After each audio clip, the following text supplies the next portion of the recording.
Bonjour à vous voyageurs. Dans le désert australien, certains habitants vivent littéralement sous terre afin d'échapper à la chaleur écrasante de la surface, notamment lorsqu'il s'agit de mines d'extraction de métaux précieux. Là-bas, les journées sont longues et les nuits le sont encore plus. Des légendes étranges, des récits fantastiques hantent ces galeries. Et si je vous disais qu'on y trouve aussi un vaisseau spatial abandonné? Intriguant, n'est-ce pas? Alors on y va? Aujourd'hui, je vous emmène à la découverte de Coober Pedy, la ville souterraine des chercheurs d'opale. Mais avant toute chose, si les lieux insolites, l'étrange et les mystères de notre planète vous intéressent, bienvenue sur ma chaîne. Je m'appelle Marie-Élise et c'est ce dont je parle ici. Alors n'hésitez pas à vous abonner pour vous tenir au courant et merci à tous ceux qui ont rejoint la communauté récemment. Allez, c'est parti!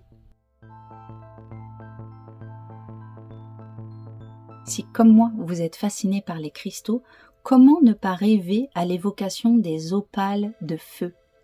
Les aborigènes pensent que c'est une pierre sacrée, créée par la divinité qui est à l'origine de leur peuple.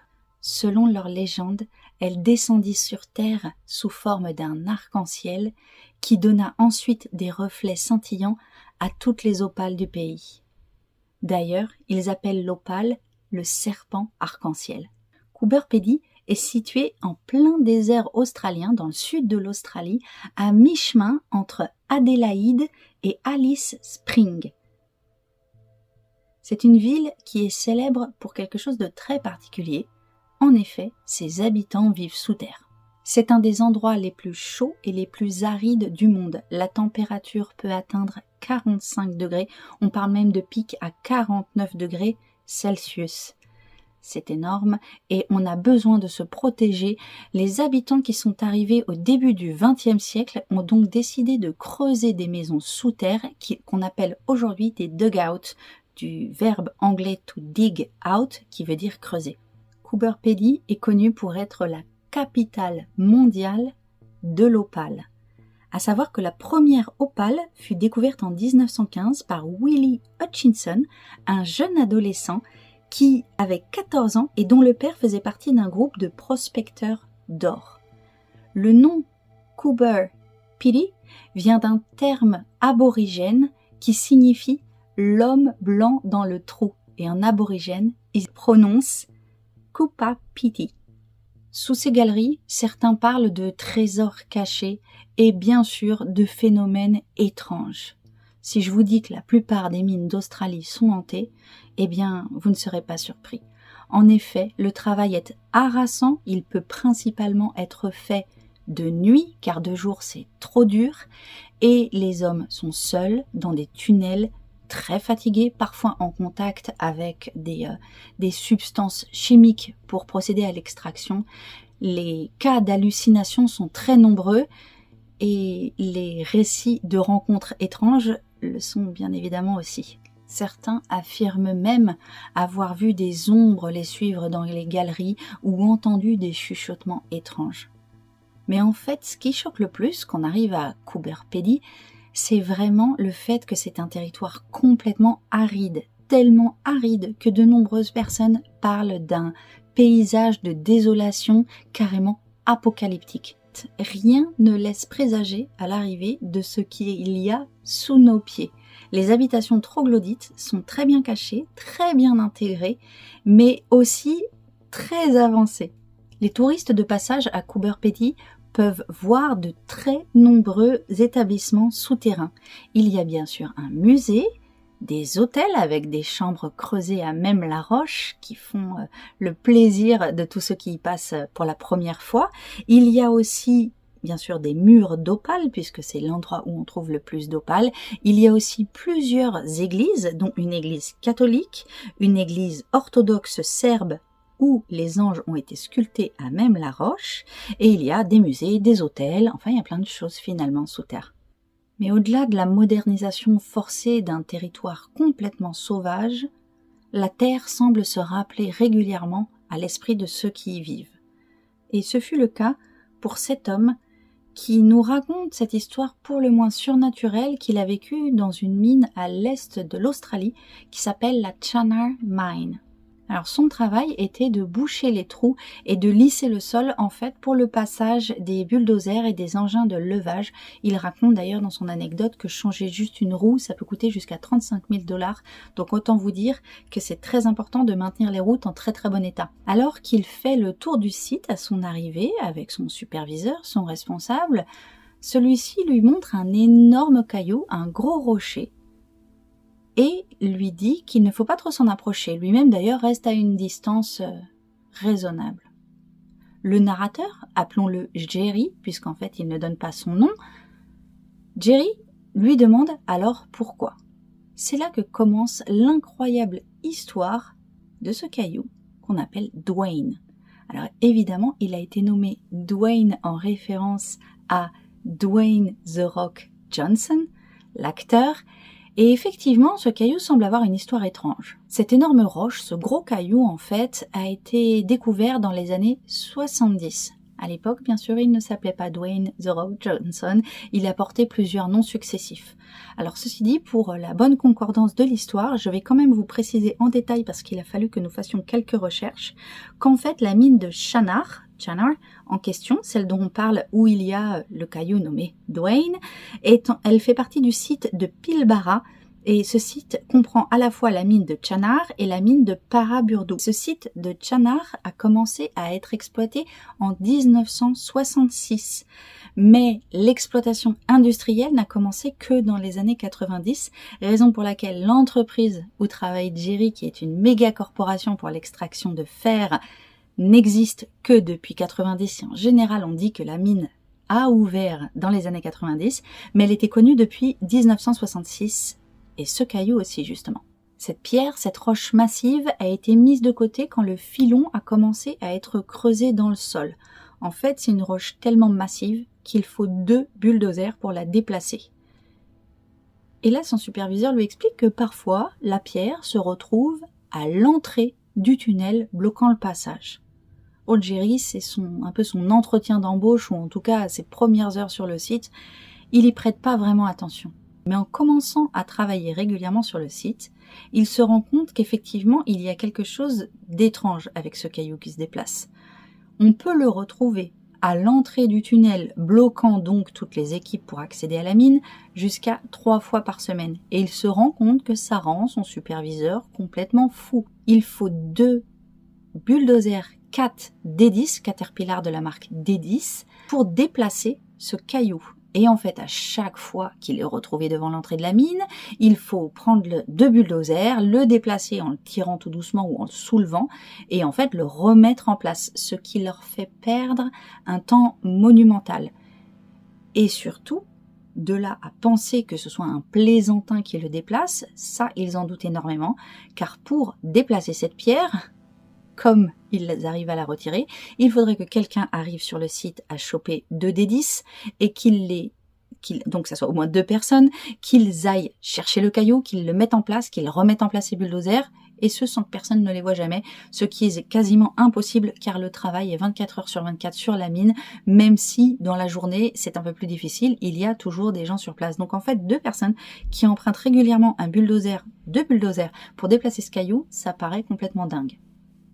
L'histoire va prendre de l'ampleur puisque cela ralentit régulièrement les équipes et surtout un jour cela leur prend une demi-journée de travail pour remettre Dwayne en place. En fait, la pierre nommée Dwayne est posée régulièrement à l'entrée de la mine comme une sorte de grosse décoration.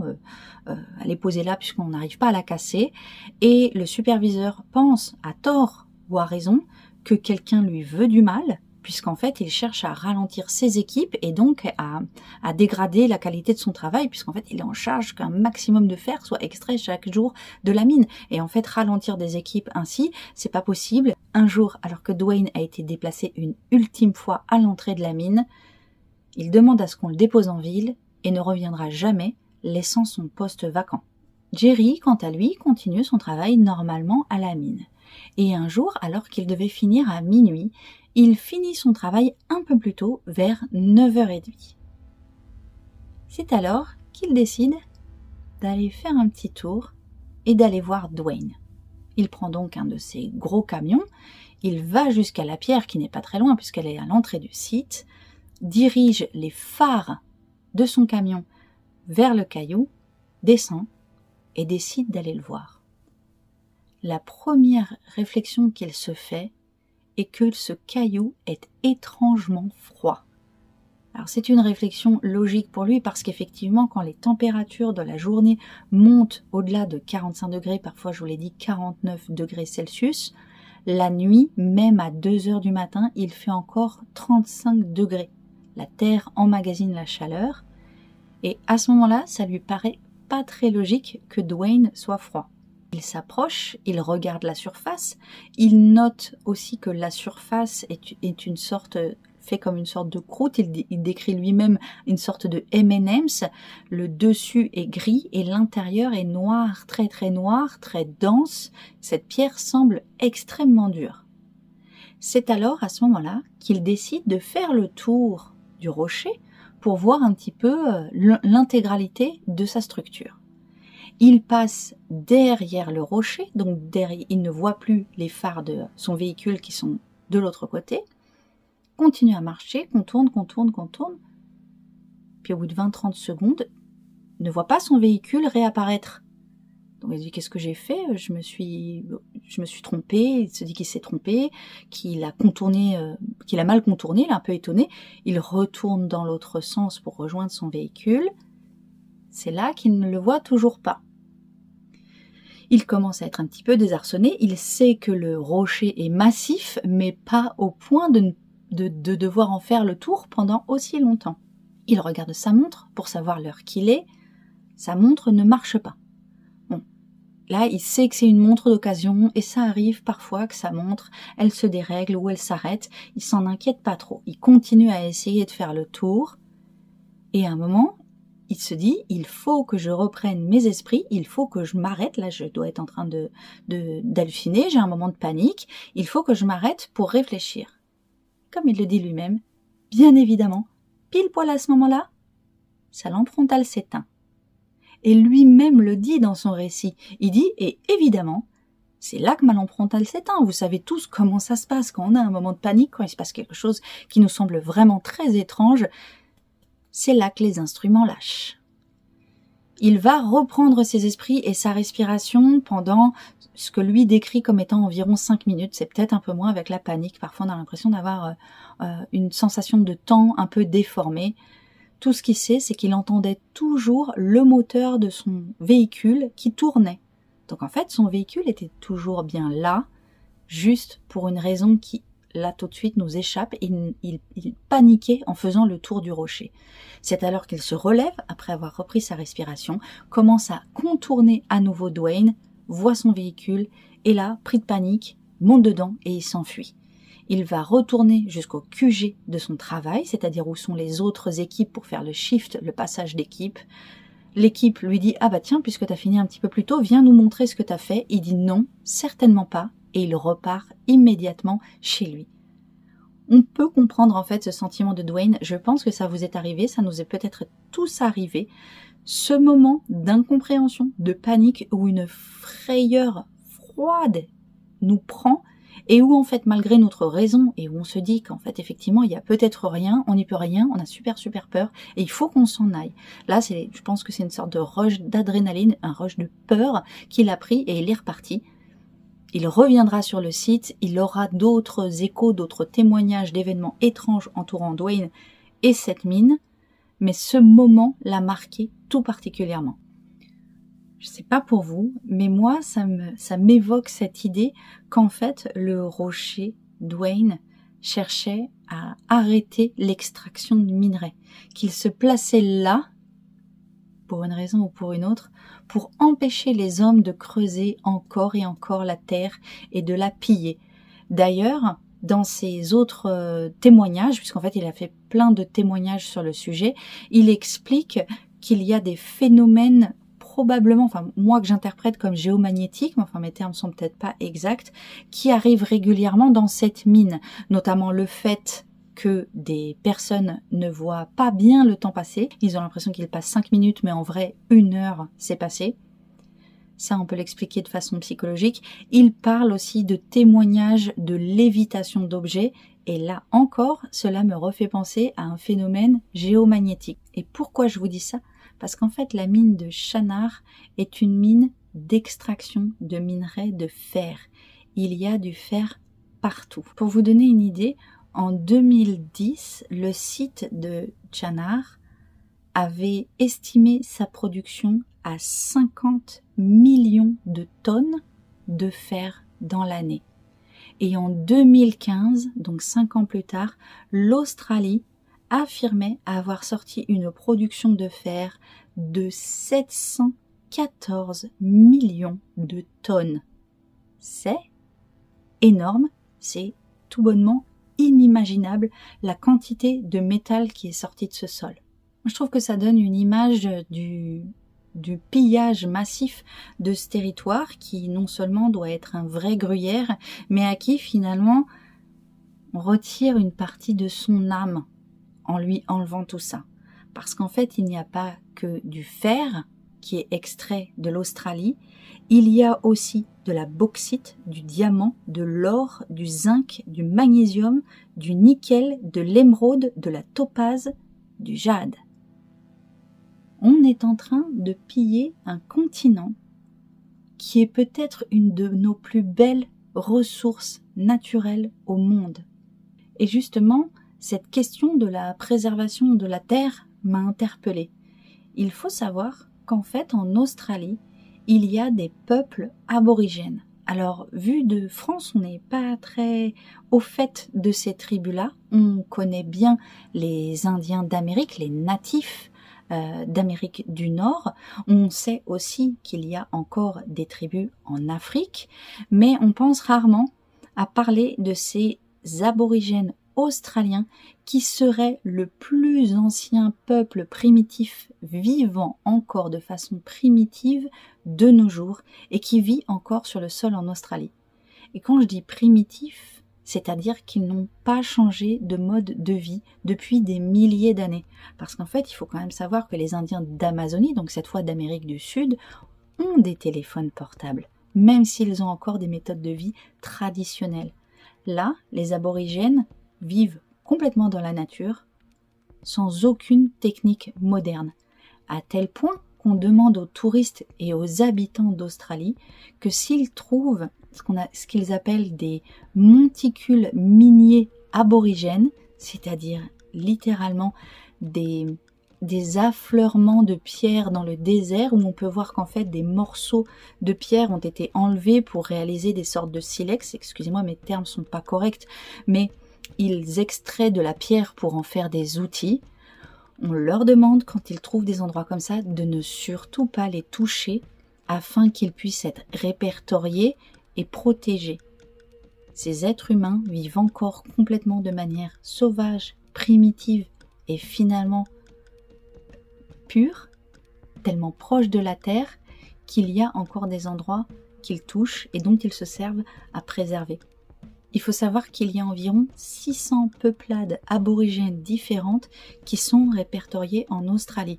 On les différencie principalement par leur dialecte, mais aussi par leur mode de vie, leurs coutumes et leurs chansons, car leurs chansons, leur tradition orale via le chant, parlent de l'endroit d'où ils viennent, parlent soit des côtes, soit du désert, soit des montagnes, et c'est ainsi qu'on différencie ces différentes peuplades. Tous ces peuples seraient arrivés d'Asie il y a 50 000 ans. Mais des recherches sont encore faites et on pense qu'ils viennent peut-être d'Asie il y a 80 000 ans.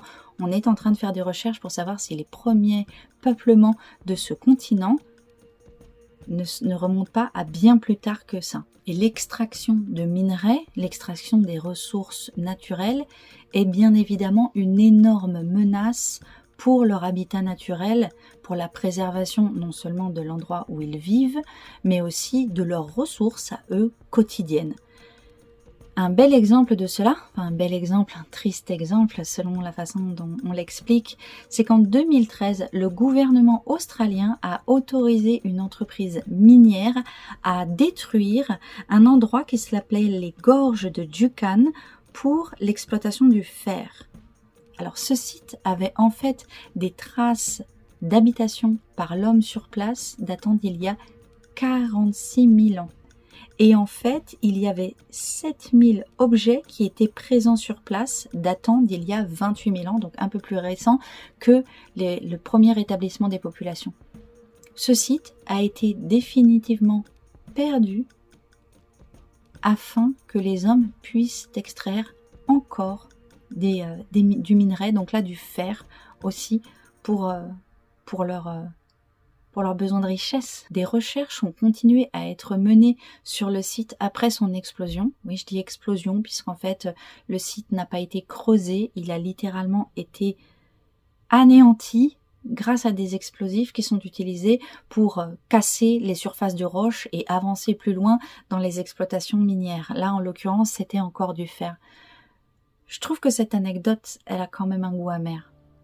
On reparlera des aborigènes d'Australie dans des vidéos plus tard sur la chaîne, car il y a plusieurs lieux en Australie dont je souhaite vous parler. Ce continent est absolument fascinant. Mais il y avait une anecdote sur les légendes des aborigènes dont je voulais vous parler tout particulièrement aujourd'hui. En fait, les aborigènes parlent d'un temps avant notre temps. Ce temps s'appellerait le Dream Time, le temps des rêves. Et durant ce Dream Time, ce temps avant même la création de l'univers, les aborigènes racontent que l'homme fut créé de terre, fut fasciné à partir du sol. On leur donna d'abord la parole, puis on leur donna des chansons. Et avec ces chansons vinrent la médecine. Et la médecine était liée à la terre et au sol. C'est ainsi qu'ils disent que nous venons du sol et nous y retournerons dans un éternel recommencement. En fait, pour les aborigènes, le temps est cyclique. C'est une forme de roue. Il n'y a pas ce temps linéaire dont nous parlons et que nous imaginons, ainsi comme cette sorte de progression. Tout est un retour permanent et tout reviendra toujours, notamment à la terre. C'est pour ça qu'au regard de ce qu'on raconte aujourd'hui, j'aime à penser que tous nos bijoux, nos parures, nos instruments industriels et nos téléphones portables, qui sont faits de métaux précieux, qui entre autres sont extraits en Australie, finiront un jour, eux aussi, tout comme nous, à retourner à la terre dans cet éternel recommencement. Pour finir, Coober Pedy est une ville de 2500 personnes qui fait le plaisir des touristes et bien sûr des chercheurs de trésors qui viennent tenter leur chance pour trouver notamment des opales, mais pas que, sur cette terre si riche et si fertile. Et je vous avais parlé d'un vaisseau spatial. Effectivement, il y a à Coober Pedy le vaisseau spatial du film Pitch Black avec Vin Diesel qui est toujours là, abandonné dans le désert. Alors, cher Vin, si tu regardes cette vidéo et que tu comprends peut-être le français, il serait temps d'aller chercher le véhicule que vous avez laissé en plein milieu du désert et qui est clairement une forme de pollution de cette terre qui pour d'autres est sacrée et n'est pas que source d'argent et de revenus financiers. Ce paysage absolument magnifique, apocalyptique, sauvage a aussi été bien évidemment utilisé dans d'autres films et je peux citer le 3e volet de Mad Max, parce que là on est dans du post-apo incroyable et il y a aussi une scène du film Planète Rouge qui a été faite là-bas à Coober Pedy. Je finis donc cette vidéo sur cette anecdote un peu triviale et plus moderne. Si le sujet vous a intéressé, je vous conseille de regarder les vidéos qu'on a déjà publiées donc sur le village troglodyte de Couteau en France. J'essaye de vous mettre le lien par là. Et si vous êtes intéressé par toute la partie souterraine, je peux vous proposer de regarder notre vidéo sur les souterrains de Provins qui ont été aussi creusés pour récupérer de la terre à Foulon. Mais je vous laisse regarder. Et ainsi que le gouffre de Padirac qui est une merveille naturelle absolument fascinante. Là, pas d'explosifs, pas d'exploitation minière, c'est une merveille naturelle qui a été creusée par la terre elle-même. Voilà, C'est tout pour aujourd'hui. J'espère que le sujet vous aura plu. Je n'ai pas de livre à vous conseiller aujourd'hui sur le sujet, mais je vous dis merci à tous pour les nouveaux abonnés. Super sympa, ça me fait très plaisir de répondre à vos commentaires. Et pour les autres, n'hésitez pas à rejoindre notre petite communauté. Je vous dis à très bientôt. Ciao!